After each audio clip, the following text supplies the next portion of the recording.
Thanks so much to David Amber, and what a wealth of knowledge Peter Drury is. He'll call the big match tomorrow.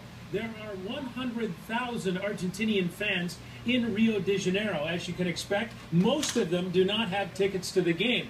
They've been living in a tent city. Here's Brenda Irving now with a measure of the Argentinian support.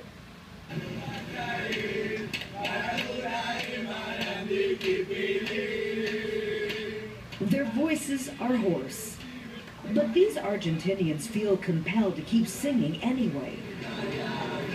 You have to admire the spirit and loyalty of the campers here. Some quit their jobs. Others left Argentina with just the clothes on their back. My name is Marcelo. I'm from Buenos Aires. Marcelo tries to explain why they've made these sacrifices. En la mente, Argentina. We're enjoying all this craziness, he tells me. This Argentinian passion for the World Cup. Cooking, cleaning. Some have been living here for more than a month. I expected to see mostly young and middle-aged men here. So it's a surprise to see so many young families. I think the team represents the spirit of Argentina, this mother tells me.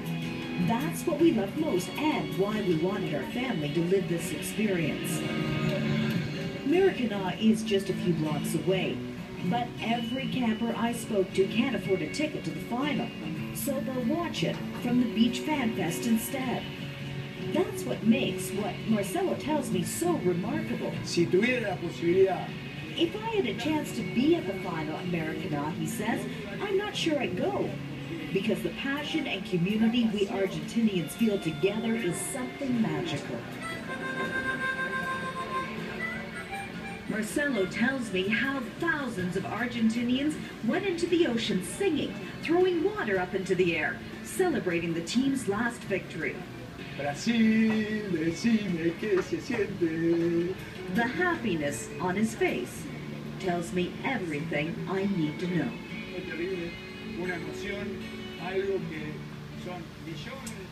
Well, Argentina has a lot of support for this FIFA World Cup. They have had throughout. Aside from the American fans, Argentinians are next, outside Brazilian fans, who of course were rooting on for the home team. All right, John, Lloyd, and Craig. Final thoughts on who you might think could win this match. I'm going to put you on the spot first, John. Look, my heart's going Argentina for Messi. I just don't want to see Messi crying for the wrong reasons. I just don't want to see it. He's been such a great pro. He hangs on my son's wall. He's an inspiration to young kids, and I want to see him go out in his career with this round his neck. But my head's saying Germany. Lloyd. I think that's what makes this matchup so interesting, because in Germany, Peter Drury said it there, they're a team. They are all about a team. There are really no individuals that you could say, okay, then they rely on him. But Messi is that team. I mean, Mascherano, of course, has carried the load for them as well. But that's what makes this interesting. It's one man, because do you dare bet against Lionel Messi? I don't. And I certainly would say Germany, only because they've had one more days rest as well. Argentina's had a tougher road.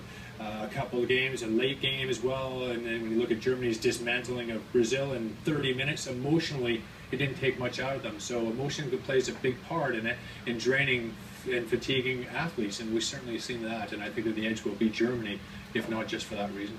Well, I mean, all great picks, and there's so much to consider, not the least of which is the passion that the players will bring to the pitch tomorrow in Rio de Janeiro. Argentina versus Germany, and you never can tell what will happen in a World Cup final.